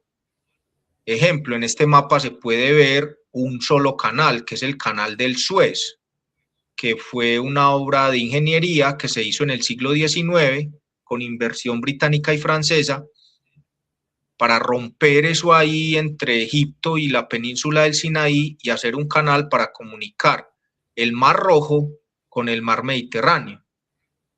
El Canal del Suez es fundamentalmente estratégico porque por ahí fluye buena parte del comercio mundial por barco. Si no existiera el Canal del Suez, Juan Pablo, el profesor Javier lo sabe, y los oyentes, si no existiera el Canal del Suez, los barcos tendrían que dar una vuelta larguísima yendo hasta Sudáfrica, el Cabo de Buena Esperanza y remontar la costa africana. Eso les ahorra un montón de tiempo y de plata. Y el otro canal es el Canal de Panamá, que también fue una obra de ingeniería. Las formaciones naturales son los estrechos. Entonces, Mackinder, ¿por qué decía eso? Porque resulta que buena parte de lo que hizo a Inglaterra poderosa como potencia durante 3 siglos, que ya se dio su hegemonía, diría yo, básicamente al fin de la Segunda Guerra Mundial, y se erigió como hegemón Estados Unidos, Inglaterra mantuvo su poder colonial 3 siglos, primero que todo y fundamentalmente volviéndose una potencia naval, potencia marítima. Era marítimamente, o así lo hizo la reina, creo que fue la reina Isabel I, cambió la vocación militar británica, la enfocó en lo naval. Tiene todo el sentido y toda lógica, Juan Pablo, porque si vemos en el mapa, Inglaterra o la isla de la Gran Bretaña es fundamentalmente una isla grande, ¿cierto? Entonces se volvió una fuerza naval poderosísima. Se creó copiando una compañía anterior, se creó la Compañía Británica de las Indias Orientales, que compitió y quebró a la Compañía Holandesa de las Indias Orientales. Pero fundamentalmente esa Compañía Británica de las Indias Orientales tenía barcos comerciales, pero que a su vez eran, cuando en algún lugar de ese dominio británico había problemas, pues llegaban los militares, ¿cierto? En el siglo XIX, Inglaterra era la reina de los mares. Y qué curioso, Juan Pablo, que si no, pues los oyentes que de pronto les dé por curiosear. Si ustedes se ponen a ver, en el siglo XIX, Inglaterra era la dueña de los mares, pero era la dueña de las llaves que abren y cierran los océanos, como decía Mackinder. Inglaterra era dueña del Canal de Panamá, o mejor, terminó de construir el Canal de Panamá, porque el ESEP se quebró y después los británicos cogieron eso, Estados Unidos después quedó con eso, pero eso es otra historia. Desde creo que 1744, no me voy a meter en Honduras de la historia, pero eso es un cuento largo, se quedó con Gibraltar. Entonces tenía Gibraltar, abrió el canal del Suez en asocio con los franceses, controlaba el estrecho de Bab al-Mandeb por su influencia sobre Yemen. Entonces, colonias, ¿no? el Suez, Bab al-Mandeb, Gibraltar, y hay otro estrecho que no se ve ahí, Juan Pablo, que queda en el sudeste asiático, que se llama Malaca, entre la isla de Sumatra y la península malaya. Curiosamente, la península malaya fue control británico y Singapur fueron controlados por los británicos. Entonces, si usted y Hormuz también. ¿Por qué? Porque usted sabe que Persia fue dominada por los británicos. Oh, qué curioso que muchos de los estrechos eran controlados por los británicos. Entonces, Mackinder decía eso, hay que tener en las manos las llaves que abren y cierran los océanos. Estos estrechos, mire, curiosamente, Ceuta está ahí a la parte africana al frente de Gibraltar. Problema migratorio. Canal del Suez, por donde pasa buena parte del comercio mundial. Bósforo y Dardanelo, los estrechos turcos. Resulta que ahora Israel dice que el próximo enemigo es Turquía y está cogiendo a Grecia y a Chipre para crear una alianza en contra de Turquía. El estrecho de Kerch, guerra de Rusia y Ucrania. El estrecho de Bab al-Mandeb, ese que está en el círculo que mostraste ahí, es Malaca. Ese es el estrecho de Malaca. El estrecho de Bab al-Mandeb, Yemen a un lado y Djibouti, la costa africana, al otro. Y el estrecho de Hormuz, en Yemen, la guerra de Yemen contra Arabia Saudita y la inestabilidad que hay en Bab el-Mandeb. Y Hormuz, pues ni se diga, por el tema de Irán. Entonces, mire, Juan Pablo, qué curioso que una cosa que dijo Mackinder por allá a finales del 19, comienzos del 20, sea relevante hoy en día. Todo lo que tiene que ver. ¿Por qué? Porque estos son los lugares. Es que el que controla el estrecho, Juan Pablo, controla quién pasa por ahí y quién no pasa. Total. Y miren, me parece muy interesante también poner las cosas en su contexto histórico, porque, bueno, yo no sabría si atribuirle eso al mundo globalizado, a la globalización, a la interconexión de todo. Tampoco pues sabríamos si esto podría cambiar en un futuro, pero a lo que voy es que, no sé, piensen ustedes, las personas que nos están escuchando, ¿ustedes creen que el Gran Khan, Genghis Khan, se le pasó por la mente controlar los estrechos? Pues el imperio mongol era un imperio de vocación territorial, ¿cierto? Una extensión territorial inmensa. Inclusive esta estrategia geopolítica, digamos que tampoco se le ocurrió al imperio portugués y español, que tuvieron, no sé, o tal vez una vocación más distinta. Sucedió y bueno, las cosas son como son, sucedió en el Imperio Británico, ellos fue quien aprovecharon esto muy bien, como lo dice el profesor Gustavo. Pero sí, a lo que voy es esto, miren, miren el contexto histórico y digamos, la idiosincrasia que tienen los imperios del momento, ¿Cómo van a ser las cosas en el futuro? Pues no sabemos, ya ahora con esta tecnología y con ciencia ficción podríamos imaginarnos muchas cosas. ¿Será que veremos una nueva carrera espacial? Una guerra por los recursos en la luna, en otros países.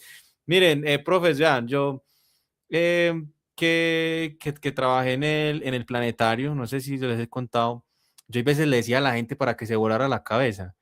O sea, en Marte, en Urano, en todos estos países, hay una cantidad de recursos impresionantes que me pregunto yo, no sé qué piensen ustedes.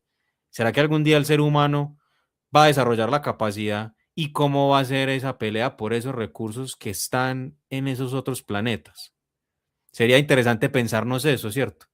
La carrera espacial entre la URSS y Estados Unidos se dio de cierta forma, pero ¿cómo irá a ser esto en el futuro? Ya esto es algo de ciencia ficción, pero bueno, cabe de pronto curiosear con esto.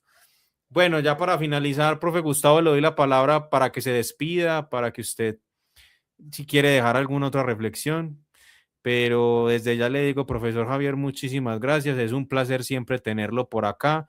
Y sé que a los oyentes y a los que nos ven también les gusta muchísimo. Profe Javier, le doy la palabra para que diga sus últimas palabras. Mis últimas palabras en este programa, por favor, no Sí, seas sí, sí, sí, eso suena muy fuerte. tan literal. Sí, profesor, qué pena con usted. En este programa, en este programa. Sí, en este programa. No, agradecerte, Juan Pablo, la invitación. Obviamente agradecer también la compañía de Gustavo, con quien compartimos el interés por estos temas, con quien compartimos las reflexiones en estos asuntos y con quien compartimos también, digamos, nuestro deseo de tratar de llevar estos temas al público en general, que no es fácil. Digamos, a veces estos temas son resorte de especialistas, pero para copiarme también del término que utilizaba Gustavo, pues hay que tratar de perder la inocencia y de contarle a las personas cuáles son como las cosas que motivan, perdón, los grandes conflictos en nuestro planeta, en nuestro mundo. Entonces, muy complacido por eso y también vinculo esta despedida con la última reflexión que hacías, Juan Pablo. Recordemos que la nueva guerra que se ha iniciado, que todavía no ha estallado, la alcancé a mencionar un poquito, va a ser por los recursos del océano Ártico. O sea, desafortunadamente para el mundo, el calentamiento global ha significado que se pierda los casquetes polares y que esa parte del mundo que era intransitable a menos de que se contara con rompehielos, con poderosos rompehielos, ya hoy es posible navegar y ya de hecho ya existen varias rutas de navegación por el océano Ártico. Perdón.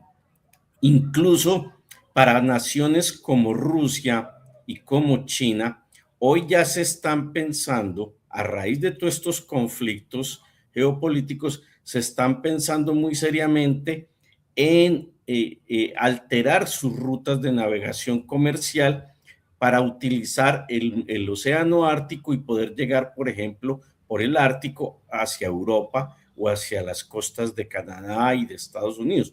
¿Por qué razón? Porque efectivamente, si en algún momento se cierran estos estrechos, se ahorca, perdón, se asfixia, se puede asfixiar a una economía. Bien lo dijimos ya acá, una parte muy importante del petróleo que consume China proviene de Irán. Si Estados Unidos logra controlar las rutas marítimas mediante la cual los buques petroleros proveen de petróleo a China, pues se pone en dificultades la soberanía energética de China.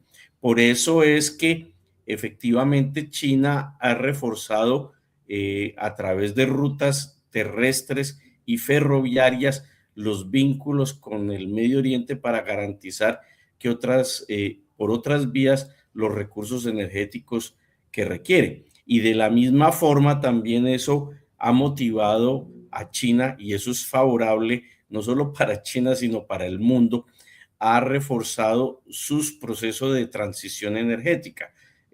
China sigue siendo dependiente del carbón, del petróleo, pero hoy se está convirtiendo en el país líder en materia de energía eólica, de energía solar y otras energías de carácter alternativo. Entonces, eso no es una distopía a lo que tú planteas, Juan Pablo. La exploración por fuera de la órbita terrestre no tiene como un propósito fundamental el avance de la ciencia ni el conocimiento, no, tiene trasfondos de tipo económico y es muy triste para el mundo y eso va a continuar, pero es muy triste, ¿por qué? Porque como ya nos estamos, voy a utilizar un término muy coloquial colombiano, ya no estamos parrandeando en este planeta y ya prácticamente lo deterioramos totalmente, nos toca ya buscar otro planeta para también proceder al mismo proceso extractivista que ha conducido a este planeta, incluso a poner en tela de juicio la continuidad de la especie humana sobre el mismo. Entonces, es lamentable, pero así es. Y obviamente por todo esto yo creo que es importante, y con esto ya concluyo, que el mundo pudiera efectivamente transitar hacia un mundo multipolar en el que no hayan una sola potencia hegemónica que de manera unilateral le imponga todas las reglas al resto del mundo, sino que haya, digamos, un reparto de responsabilidades entre las distintas potencias y obviamente uno de los temas globales que tendrá que enfrentar ese mundo multipolar que lo estamos viendo frente a nuestros ojos, pero que no termina de consolidarse por la terquedad de Estados Unidos de querer seguir siendo la única hegemonía sobre el planeta Tierra. Necesitamos que ese mundo multilateral se ponga como meta atacar estos problemas globales, algunos de los que han salido a flote en la conversación, como el tema migratorio, como el tema del cambio climático, como el tema de los recursos naturales, pero de una forma concertada y global. Son problemas globales que requieren respuestas globales. Muchas gracias, profe Javier, por esa intervención. Muy importante. Qué bueno que menciona usted lo de la lucha por el Ártico. Inclusive sería muy importante preguntarnos qué actores entrarían ahí, qué países entrarían ahí. Sería una buena pregunta. Profe Gustavo, le doy paso para que dé su última intervención, para que se despida, para que diga sus últimas palabras en este programa. Por favor, profe Gustavo, adelante. No, gracias Juan Pablo, pues lo mismo que nos pasan todos los programas, que nos proponemos el objetivo de que sea corto y no lo logramos porque es que básicamente estos temas, ya tú lo has visto y quienes escuchan estos programas se dan cuenta, son muy complejos. Esto entrelaza un montón de cosas, alianzas, fracturas, desavenencias. Y como yo les digo a mis estudiantes en el curso, la geopolítica es como un iceberg. Nosotros vemos y creemos saber solamente la punta del iceberg, pero lo que hay en la parte que está por debajo del agua son un montón de cosas que la gente no creería que pasan, pero en realidad pasan. Por eso yo digo que hace rato, yo creo que el profe Javier y yo hace rato perdimos la inocencia en estos temas y sabemos que no es tan sencillo analizarlos como un titular de noticiero, de radio o de prensa escrita. Eso no es tan sencillo. Y bueno, pues darte las gracias por la invitación. Creo que esto motiva más curiosidad de los oyentes a investigar más. Y creo que el profe Javier en esto me acompaña y tú también, y no nos quedemos con simples titulares. Profundicemos, investiguemos. La geopolítica es muy compleja y eso que solamente tocamos un par de temas, pero la geopolítica es tan amplia como el mundo mismo. Por eso estos programas terminan siendo extensos, porque hay mucha tela que cortar. Espero que a los oyentes les guste y muchas gracias nuevamente, Juan Pablo, por invitarnos. Tú sabes que estamos acá para provocar. Para servirle a la gente. Sí. Profe Gustavo, profe Javier, muchísimas gracias por sus intervenciones, por haber aceptado la invitación de venir al canal y conversar sobre estos temas. muy importantes para la gente. Ojalá que de a poco vayan viendo cómo se conectan las cosas, con cosas tan simples como nuestras propias elecciones presidenciales, que independientemente de lo que nosotros pensemos que haya pasado ahí, lo digo pues por las personas que nos vean desde cualquier orilla política, a ver, es obligatorio, bueno, no sé si sería obligatorio la palabra, pero es menester pensar que lógicamente los países ven muy de cerca y siguen, intervienen de alguna forma en ese tipo de cosas y en muchas más. Así que bueno, profe Javier, profe Gustavo, un placer tenerlos por acá y bueno, esperemos vernos en un próximo programa nuevamente y a los oyentes muchas gracias por llegar hasta acá. Recuerden dar like, comentar y suscribirse. Su apoyo es muy importante para que nosotros podamos seguir difundiendo esto. Y bueno, chao, chao. Nos vemos en un próximo programa.